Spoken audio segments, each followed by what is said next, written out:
Hello everyone and welcome back to Peaky Boardgamer. My name is Rakos. In today's video I will explain how you can play the game Destinies. Destinies is a story-driven board game designed by these two great people and also produced by Lucky Duck Games. This is an app-supported board game, which means that before you play you are required to download the app onto your device for free, of course. With a core box, 1 to 3 players can play in the game, and depending on the selected story, it will take players around 2 to 3 hours to finish. Everything in this app is guided by this intelligent app, so there shouldn't be much of a work for me today. Let's start with a quick overview and then continue with the rules. In the game, players take the role of heroes trying to fulfill their own destiny. The game offers a variety of story-driven scenarios supported by a well-sophisticated application. In this ever-changing game world full of dynamic events, players will be interacting with points of interest. They will use their wits to hinder their enemies or assist friendly non-player characters. Players will be engaged in combat and find valuable items that will help them in their quest. Players will often test their 3 skills: intelligence, dexterity and strength, and they will gain experience that will help them improve these skills. During the game, players will be acting in order to fulfill one of their 2 different destinies, and the player who fulfills their destiny before others will win in Destinies. First, open Destinies application from your pad or smartphone. As I said, the application will guide you through the entire setup process. In the first screen, the application asks us to select a quest from either the base game or from any expansion. In this video, I will explain the rules of the game using the base game only. In the next screen, we must select one of the available quests. If the quest is selected for the first time, then you might need to download it for free. In this video, however, I will select the introductory quest, Nature of the Beast. If you have not finished your last game, you can resume it by pressing this button. Otherwise, you must choose a game mode from the available ones here. In the normal mode, 2 to 3 players compete against each other. The next 2 modes are applicable for a solo game. In the Explorer's solo mode, there are no time constraints and you just play until you win. In the Challenger solo mode, there are time constraints and other events that might stop you from winning the game. You might have to play these modes several times until you win. The Bound by Fate mode is a 2 vs 2 mode, but you can only use it if you have the Bound by Fate expansion that allows the use of a 4th player. In this video, I will use the normal mode. After you select the mode, a short narrative will commence as an introduction to the story of this quest. When you're done, press OK. In the next screen, players select their characters. For this specific scenario, the only characters available is the Noble, the Witch and the Huntsman. Let's say the first player selects the Witch and the second one the Huntsman. For every character in the game, there is a corresponding character card. After selecting your character, take the corresponding card. All information on the character's card is personal and has to be kept secret from other players. The card will explain the role of this character in the story, as well as the objective of the character in order to win the game. The top of the card explains the story of this character. The middle of the card explains 2 destinies, or objectives if you like. To win the game, players must satisfy one of their 2 destinies and then go to the point of interest subscribed in the bottom of the card. After you select your characters, take the corresponding cards and read them, you press OK. The next screen will guide players to their personal setup. All players take a personal board and place their destiny card onto that space facing downwards. All players take 2 main dice and also 1 coin, which is placed here in this circle. All players also take 3 effort dice, which are placed outside of the main board, meaning they are exhausted. Each player has 3 skill tracks depicted on their personal board: intelligence, dexterity and power. The main aspect of this game is that during the game, players will be testing their skills by rolling their dice. As this area indicates, players will have to use discs in order to set up their skill tracks. Guided by the application, we should place a disc on space 4, 7, 11 and 12 in the intelligence skill track. The application will also indicate if you need to start with a specific item. Take the deck of item cards and find the one indicated in the application. Here, the number 6 card, which is a talisman and is placed facing upwards in the player's play area. Keep the item deck sorted in an ascending order to help you find the card you need. The application will also guide you as to which miniature you should use for your character. Find it from the box and then move to the next character. When all players have completed setup for their character, the application will guide you to the main board setup. Similarly to the item cards, there is also a stack of map cards, also numbered, and you should sort them again in an ascending order. Now we're instructed to place map card number 2 in the middle of the table facing upwards. After you do so, press OK. Now the application will guide you of any points of interest that have to be added onto the card. Here the application shows that I should place a point of interest, which is the church, here, and also place the depicted character on top of the card as well. Players will be able to interact with these points of interest, as we will soon see. After you're done, press OK. Now the application instructs us to place map card 23 to the right of the previous card. As you can see, this card has to be placed facing downwards, meaning that the card is not explored yet. You press OK and then you add the next card. And so on, and so forth. When you see this screen, it means that setup is complete. Unless stated otherwise, all players place their figures in the middle of the face-up map card. Create a supply of coins, experience tokens, point of interests, and trade tokens next to the main play area. The game is now ready to start. At this point, I would like to pause for a second to ask you that if you like my videos, please subscribe if you haven't done already. More than 90% of this channel's viewers have not yet subscribed. Subscribing is the major way to support the channel and make it grow. Of course, you can also visit my Patreon page that you can find in the comment section. The game is played over a series of rounds-days, and during each day all characters are activated once and take a turn. The application always tells you whose turn it is, so now we are on day 1 and it's the turn of the witch. At the beginning of your turn, you always refresh one of your effort dice by placing it onto your board. This is also indicated on the application, and after you refresh the die, you press OK and move on with your turn. During their turn, players may interact with one point of interest in the same map square with their own figure. In our starting square, we have the church point of interest, which is also depicted in the application.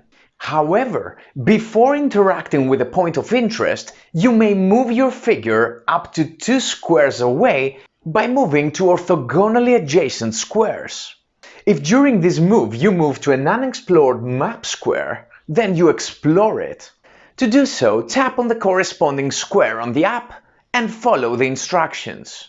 You explore the square by flipping it. You might have to add additional map squares in the play area and add new points of interest in the just explored map square. Here, standing stones. Very important, if during your movement you explore a map square, then movement has to end. So in our example, I cannot use the second move with my witch. After the player finishes with movement, they may interact with the point of interest, which is located in the same map square. So being the witch, I can only interact with the standing stones. To interact with a point of interest, you simply tap the corresponding icon on your pad. Then the application will show you a list of things to do in that point of interest. Players may perform any number of the options granted by clicking on the corresponding row. Depending on their decisions, some of the options might disappear, or the game might force them to end their turn. Players can willingly end their turn at all times by tapping the End Turn icon on the app. Now let's explain the various options that players might encounter when interacting with a point of interest. The most important mechanic of the game are skill tests. Options that depict a skill icon involve a test in that specific skill. So if I choose to meditate in the circle, I need to perform an intelligence test, and the app is now waiting for me to enter the number of successes for that test. When you perform a test, you always roll your main dice, and you can also use any number of effort dice that is on your board. Main dice depict numbers from 1 to 4. Effort dice also depict numbers but also have a side, which is an automatic success. When you begin the test, you roll all the selected dice and tally up the rolled values. I have rolled a 5 and an automatic success. Moving in the corresponding track from left to right, we see that 5 is enough to reach 1 disc.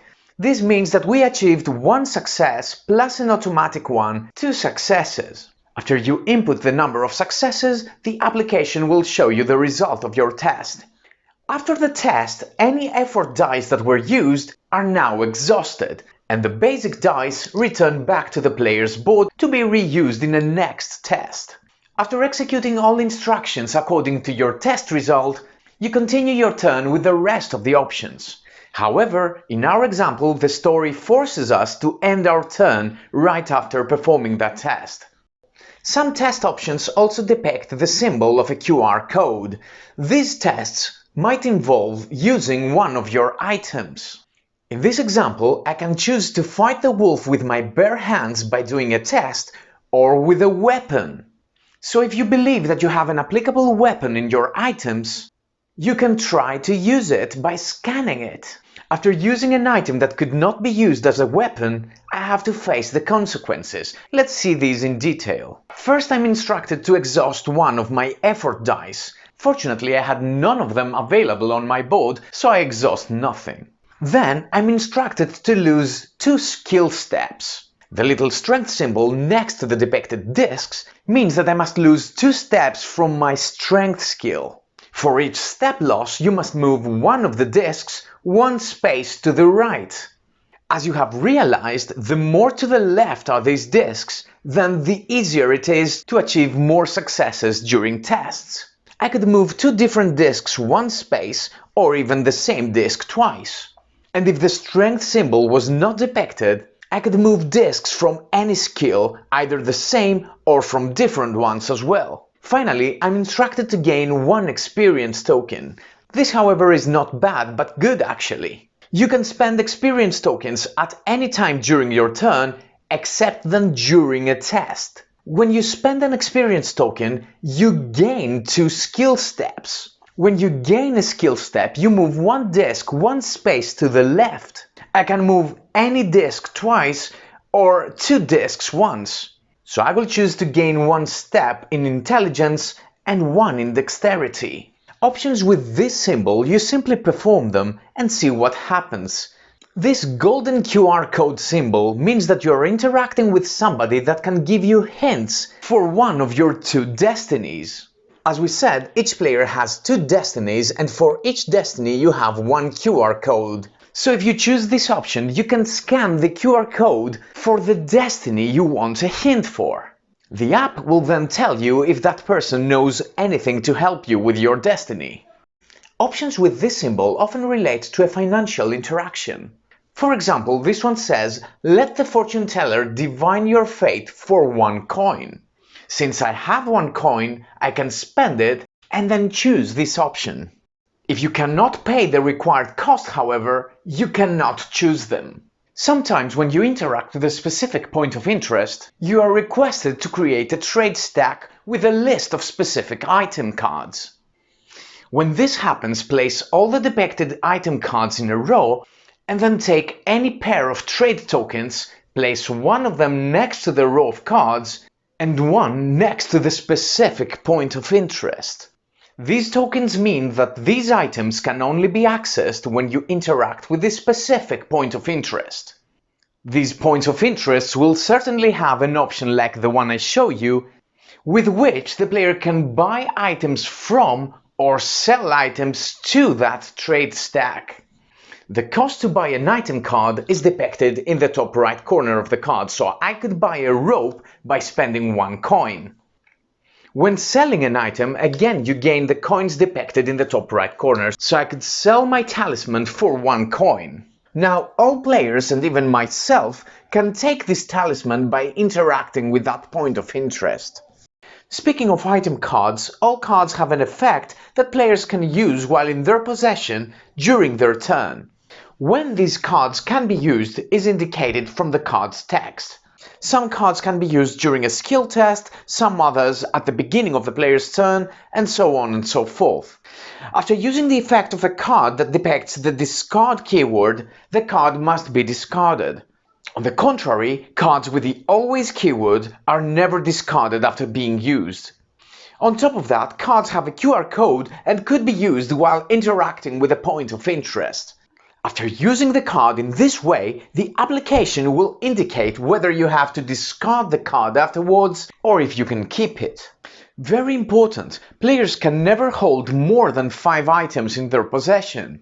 If players gain a new item, they have to make space for that new item. Fortunately, as a free action, players can always abandon their items in their current map card. When you want to abandon cards, you create a new row of cards and then you place 1 trade token next to that row and then the tokens pair in the middle of the current map card. Now this is a new point of interest that players may interact for free in order to abandon more or take items from this pile.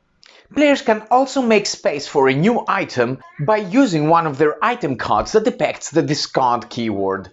The app always keeps track on how you progress in both of your 2 destinies. After you satisfy one of them and go to the point of interest specified in the bottom of your destiny card, you will find something like this as an option. After selecting this option, you'll be notified by the app that there is no turning back to the map or to interacting with other points of interest. After this point, you will be locked in a finale sequence of skill tests mainly. The player who will first reach the end of their finale sequence will be the winner of this game. So that were the rules of Destinies, and if you like my videos and want to see more, please subscribe to my channel and hit that bell button so you get notified of our future videos. Until next time, have fun and play more board games.